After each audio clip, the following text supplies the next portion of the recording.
Selamat bertemu kembali dengan mata kuliah TF 3202 Fisika Bangunan.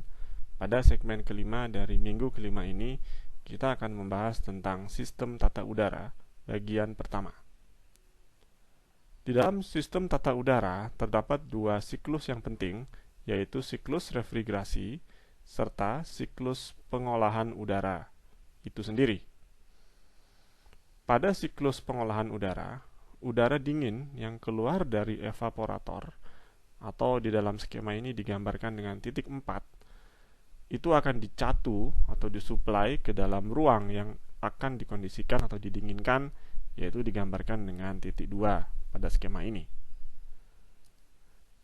Pada sistem tata udara yang sederhana dengan menggunakan metode make up air atau udara campuran, maka udara dari dalam ruang yang dikondisikan, yaitu nomor 2, akan dihisap balik sedemikian sehingga pada akhirnya udara yang dihisap balik tersebut akan dicampurkan dengan udara luar yang segar atau digambarkan dengan titik 1 di sini yang terjadi pada unit refrigerasi sehingga menghasilkan udara campuran pada nomor 3 yang berisi campuran udara segar dan udara balik dari dalam ruang. Udara campuran tersebut akan diolah dan didinginkan di dalam evaporator dengan menggunakan cooling coil yang pada akhirnya akan menghasilkan udara yang dingin pada keadaan 4 untuk dialirkan kembali ke dalam ruang yang ingin dikondisikan. Dan begitu seterusnya membentuk suatu siklus sistem tata udara sederhana. Beberapa istilah yang terkait dengan komponen sistem tata udara antara lain dapat kita jabarkan. Yang pertama adalah saluran catu atau supply duct, digambarkan di sini, yaitu saluran yang berfungsi menyalurkan udara dari kipas atau blower ke dalam ruang. Jadi udara yang disalurkan ini adalah udara yang sudah didinginkan dari evaporator untuk dialirkan ke dalam ruang. Kemudian keluaran catu atau sering pula disebut sebagai difusor adalah komponen yang berfungsi untuk mendistribusikan udara catu ke dalam ruang secara merata atau semerata mungkin atau sediffuse mungkin ke dalam ruang yang ingin didinginkan. Kemudian udara yang sudah digunakan dalam ruang akan dihisap balik dengan menggunakan komponen kisi-kisi balik atau return rails, yaitu tempat jalannya udara keluar ruang menuju kembali ke unit pengolah udara. Proses tersebut dilakukan di dalam saluran balik atau return duct yang menyalurkan udara dari kisi-kisi balik menuju ke unit pengolah udara. Kemudian proses pendinginan yang terjadi setelah udara balik dicampur dengan udara segar, terjadi proses pendinginan di dalam coil pendingin atau cooling coil yang menghubungkan udara yang akan didinginkan dengan sistem refrigerasi sebagai unit pendingin.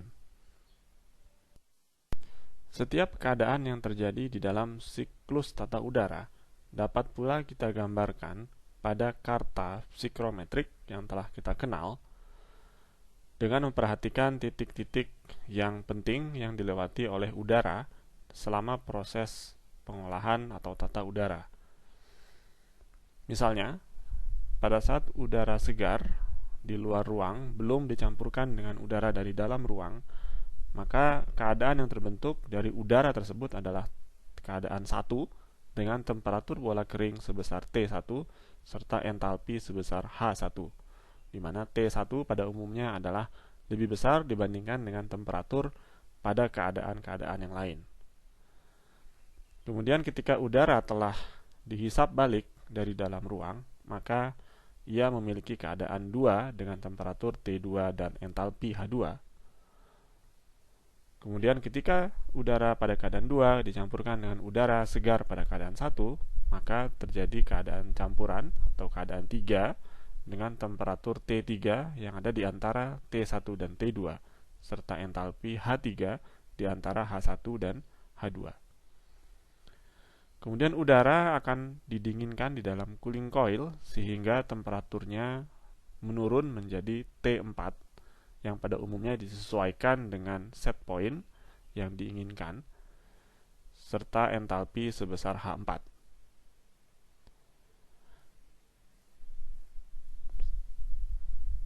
Pada praktiknya, seringkali terjadi adanya udara yang tidak sepenuhnya didinginkan, melainkan berubah menjadi embun di sekitar atau di luar dari permukaan koil pendingin, sehingga terjadi temperatur titik embun sebesar T5 pada keadaan 5 yang disebut sebagai keadaan aparatus dew point atau ADP. Di sini yang jauh lebih rendah temperaturnya dibandingkan dengan keadaan-keadaan yang lain. Dengan demikian kita dapat membentuk atau menggambarkan siklus tata udara di dalam karta psikometrik serta menaksir besarnya laju pendinginan yang terjadi, yaitu Q.A, yaitu perkalian dari laju aliran massa refrigeran, laju aliran massa udara dalam ini, bukan refrigeran, dikalikan dengan selisih antara entalpi udara pada keadaan 3 dan entalpi udara pada keadaan 4 atau antara keluar dan masuk dari koil pendingin. Kemudian kita juga dapat menentukan faktor samping atau bypass faktor, yaitu selisih antara T4 dan T5 dibagi dengan selisih antara T3 dan T5, atau dapat pula kita hitung dengan membandingkan entalpinya, yaitu H4 dikurangi H5 dibagi H kurangi H5.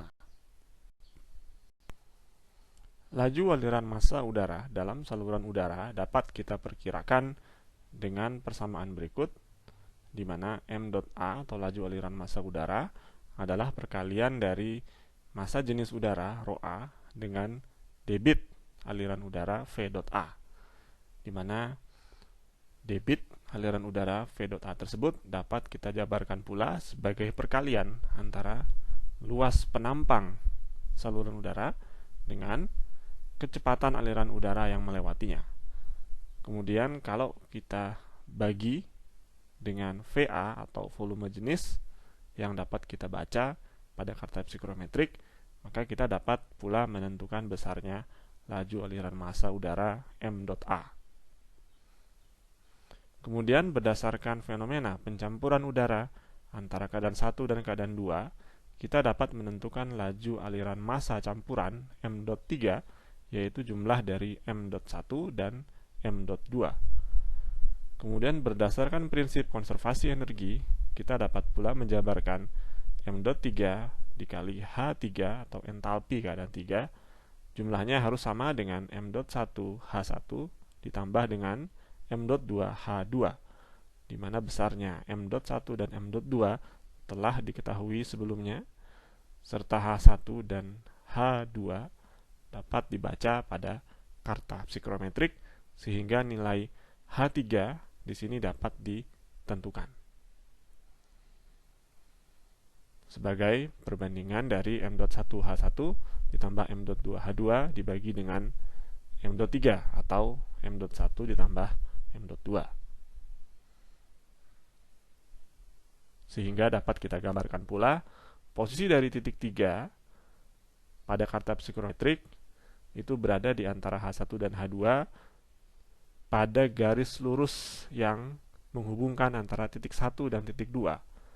Jadi posisi titik 3 itu selalu berada di garis lurus antara titik 1 dan titik 2, tetapi persisnya di mana adalah tergantung dari posisi H3, yang mana H3 tersebut harus kita hitung terlebih dahulu dengan menggunakan persamaan ini.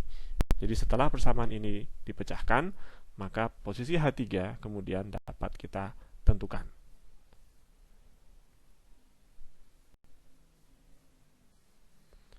Untuk mengukur kecepatan udara pada saluran udara, maka perlu dibuat sejumlah titik pada saluran udara dengan menggunakan bor, misalnya. Kemudian kecepatan tersebut dapat diukur dengan instrumen velometer yang khusus untuk mengukur kecepatan aliran udara dalam saluran udara, seperti ilustrasi berikut ini.